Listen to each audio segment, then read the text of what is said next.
جناب ثانیہ زہرا اپنے بھائی کی خدمت میں آئیں، بھیا دشمن میں لوگ شامل ہوتے جا رہے ہیں، لشکر بڑھتا چلا جا رہا ہے، ہمارا ساتھ دینے کوئی نہیں آئے گا؟ غربت اہل بیت۔ امام نے کہا نہیں، ہمارے لشکر میں بھی کوئی آئے گا، کوئی آئے گا۔ امام بھی انتظار کر رہے ہیں، کوئی آئے گا۔ ایک مقام آیا کہ جہاں امام نے پرچم علم سب میں تقسیم کیے، ایک پرچم اپنے پاس رکھ لیا۔ کسی نے کہا مولا ہمیں دے، کہا نہیں، اس پرچم والا آئے گا۔ امام نے خط لکھا، حسین ابن علی ابن ابی طالب کی طرف سے حبیب ابن مظاہر کو خط لکھا۔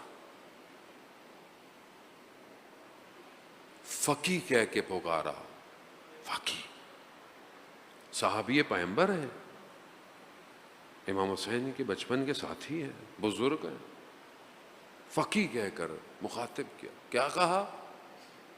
حبیب، دشمن نے ہمیں کربلا میں گھیر لیا ہے، گھیر لیا ہے۔ اگر تم قیامت میں رسول خدا کی شفاعت چاہتے ہو تو آ کر ہماری مدد کرو۔ اب یہ خط جب قاصد لے کر پہنچا، حبیب نے پوچھا کون ہے؟ کہا حسین کا قاصد۔ ایک دم دوڑتے ہوئے گئے، خط دیکھا، تحریر حسین کی تھی، پہچان گئے، آنکھوں سے لگایا، لبوں سے لگایا، پڑھنا شروع کیا، رونا شروع ہو گئے، گریا شروع ہو گیا۔ زوجہ نے پوچھا کیا ہوا؟ خط پکڑا دیا، کہا کیا سوچا ہے؟ کہا تمہاری فکر ہے۔ عزیزداران محترم، تاریخ کے جملے ہیں۔ خاتون نے کہا میں یہ خاک پھانک کر زندہ رہ لوں گی مگر تم حسین ابن علی کے پاس جاؤ۔ ایسی خاتون تاریخ میں تھی تو دنیا چلی۔ حبیب نے اپنے غلام کو بلایا، گھوڑا دیا، کہا ایسے ہی اس کو ٹہلانے، کیونکہ کوفہ میں پہرے لگ چکے تھے، آزادی سے نکل نہیں سکتے تھے، کہا اس کو ٹہلاتے ٹہلاتے ہوئے لے جاؤ فلانی جگہ۔ خود بازار کے بہانے سے نکلے کہ جیسے بازار میں جا رہے ہیں، کچھ خریدنے جا رہے ہیں۔ بازار میں مسلم ابن اوسجہ سے ملاقات ہوئی۔ کہا مسلم بازار میں کیا کر رہے ہو؟ کہا حنا خضاب خریدنے آیا ہوں۔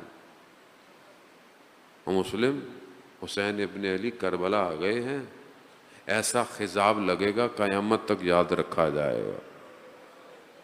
کہتے ہیں مسلم سیدھے کربلا چلے گئے، گھر بھی نہیں گئے۔ حبیب جس مقام پر غلام کو بھیجا تھا، کیا دیکھتے ہیں کہ گھوڑا مضطرب ہے، پریشان ہے، اٹھ رہا ہے اپنی جگہ سے، پاؤں مار رہا ہے۔ غلام اس کو روک رہا ہے، کہا صبر کرو، صبر، اگر آقا نہیں آئے تو میں کربلا جاؤں گا۔ عشق ہے، میں نے پہلے بھی آپ کی خدمت میں کہا، بغیر عشق کے کربلا نہیں پہنچ سکتے۔ عشق ہے یہ جو آپ مجلس میں آتے ہیں، یہ عشق ہے۔ آپ خود نہیں سمجھتے اس کو، آپ دنیا کو 100 دلیلیں دے دیں، نہیں سمجھے گا جب تک اسے عشق نہیں ہوگا۔ حسین ابن علی عشق کا کعبہ ہے، اور جس نے عشق کیا ہو اسے ہی پتا ہوتا ہے کہ امام حسین کیا ہے۔ اذان موت، حبیب پہنچے۔ حبیب نے غلام کو کہا، بعض مقاتل کہتے ہیں، علماء بیان کرتے ہیں، حبیب نے غلام سے کہا جاؤ غلام تم آزاد ہو جاؤ۔ غلام نے کہا جب اصل نوکری کا وقت آیا تو آزاد کر رہے ہیں۔ اللہ، یہ عشق چاہیے۔ تیار ہے، تیار۔ حبیب پہنچے، دیکھا کہ دھواں آ رہا ہے، روشنی آ رہی ہے، تو یہ سمجھے کہ پتہ نہیں کہیں۔ بعض مورخین بیان کرتے ہیں کہ 7 محرم کو حبیب کربلا پہنچے۔ دھول اٹھی تو سمجھے دشمن حملہ کر رہا ہے، دیکھا نہیں، جیسی دھول ہٹی حبیب کا چہرہ نظر آیا، امام نے کہا نہیں یہ تو حبیب آ رہا ہے۔ جیسے حبیب کو دیکھا تو اصحاب نے تکبیر لگائی، اللہ اکبر، اللہ اکبر۔ جب تکبیر کی آواز خیموں میں گئی نا تو بی بی زینب نے پوچھا فضا یہ کیسی آوازیں، دشمن نے حملہ کر دیا؟ جناب فضا باہر آتی ہیں، دیکھتی ہیں، آ کر کہتی ہیں اے دختر سیدہ، حبیب آئے ہیں۔ بس یہ سننا تھا تو بی بی زینب نے کہا کہ حبیب کو ہمارا سلام پیش کر۔ اللہ عزیزاران محترم، جناب فضا باہر گئیں، کہا اے مظاہر کے بیٹے خوش قسمت ہو تم، علی کی بیٹی سلام بھجوا رہی ہے۔ کہتے ہیں حبیب نے تماچے مارے کہ غلام، اللہ اکبر، اللہ اکبر۔ امام نے پرچم دیا حبیب کو۔ عزیزاران، خدا آپ کے گریے کو قبول کرے۔ ایام ازاں ہیں، جتنا موقع ملے گریا کرے، جتنا موقع۔ یہ گریا صرف اس دنیا میں ہے اور نہیں ہے، جو چلا گیا وہ گیا، وہاں اس گریے کی جزا ہے، گریا نہیں ہے، نہیں ہے گریا۔ جو جتنا رو سکتا ہے رو لے، نہیں پتا۔ میں تو اپنی ذات میں بہرحال خود گرفتار ہوں، پریشان ہوں، دبا ہوا ہوں۔ کبھی کبھی انسان اپنے آپ کو دیکھتا ہے نا، اسکین کرتا ہے، کیا چیز خالص ہے؟ کچھ خالص سوائے گریہ امام حسین کی، وہ بھی اگر قبول ہو جائے کچھ خالص نہیں ہے، سب کہیں نہ کہیں ملاوٹ ہے۔ مگر کہوں گا یا امام حسین، میرے ماں باپ آپ پر قربان ہو، بچپن سے رونا آپ کے وجود کی وجہ سے۔ حبیب آئے۔ عزیزاران محترم، وہ 2 قطب ہیں اصحاب امام میں، ایک حبیب ہیں کہ جو اصحاب کو لے کر، ایک جناب عباس ہیں جو بنی ہاشم کو لے کر چل رہے۔ انہی 2 مقام پر امام حسین کے چہرے کا رنگ پریشان ہوا ہے۔ امام کو کہیں کوئی پریشانی، امام کا چہرہ عصر عاشور کے قریب اور کھلتا جا رہا تھا اور نورانی ہوتا جا رہا تھا۔ لیکن 2 جگہ بیان کرتے ہیں کہ امام کو ظاہر ہے، ایک جب حبیب گرے ہیں لیکن امام نے اظہار نہیں کیا، لیکن جب جناب عباس گرے تب امام نے کہا انکسر ظہری، میری کمر ٹوٹ گئی۔ عباس یہ جب دونوں کرے، ان دونوں نے امام کو،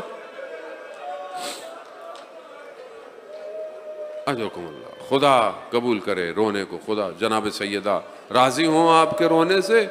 روز عاشور آئی، بس چند مراحل اور آپ سے التماس سے دعا۔ اذان محترم، روز عاشور آئی، نماز کا وقت آیا، نماز امام نے کہا کہ مہلت مانگو، فرصت مانگو کہ جنگ رو کے ہم نماز پڑھیں۔ حبیب گئے فرصت مانگو، انہوں نے جواب ایسا دیا، حبیب کا دل، حبیب فقیہ تھے، جانتے تھے، کہا مولا آپ نماز قائم رہیں، ہم لڑیں گے، پھر نماز ختم ہو جائے گی، دوسرے لوگ لڑیں گے۔ مولا نماز پڑھیں، حبیب لڑ رہے ہیں۔ اس بڑھاپے میں حبیب نے کئی لوگوں کو جہنم واصل کیا، مگر یہاں امام کی نماز ختم ہوئی، وہاں حبیب پر وار ہوا۔ حبیب کے سر پہ کہتے ہیں وار لگا، حبیب گرے، امام حبیب تک پہنچ گئے۔ امام نے جملے ادا کیے حبیب کے لیے. حبیب نے اور بھی بہت سارے کام کیے, وقت نہیں ہے بہرحال بیان کیا جائے. حبیب نے مظاہر, عظیم شخصیت تھے, عظیم شخصیت تھے. امام نے ان کے اس بدن پر آ کر بھی جناب حبیب کی فضیلت میں جملے بیان کیے, فاضل, ایسے جملے بیان کیے. حبیب بہرحال گزر گئے دنیا سے. دشمن نے سر تن سے جدا کیے, بہت تیزی سے آگے. جو شخص حبیب کا سر لے کر چل رہا تھا نا, وہ قبلہ ابن تمیم سے تھا, جو قبیلہ تھا اس سے تھا. وہ جب کوفہ میں داخل ہوا نا تو ایک بچہ اس کے ساتھ ساتھ تھا, ساتھ ساتھ. وہ جہاں جاتا تھا بچہ اس کے, وہ اندر جاتا تھا, باہر نکلتا تھا. اس کو شک ہوا, اس نے بولا تو بچے سے کیا ہے؟ کہا کچھ نہیں ہے. نہیں, کہا کیا پریشانی ہے, تو میرے ساتھ ساتھ کیوں ہو؟ جب بہت اصرار کیا نا تو اس نے کہا یہ تیرے ہاتھ میں جو سر ہے تو جانتا ہے کس کا ہے؟ کہا یہ میرے باپ کا سر ہے. بس ایک جملہ کہوں گا, سن سکو تو سنتے رہنا, جب یاد آئے تو روتے رہنا.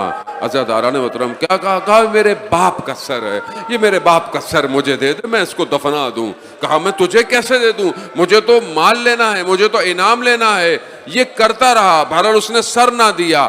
وقت گزر گیا, یہ بچہ بڑا ہوتا گیا, اس کے تعاقب میں لگا رہا.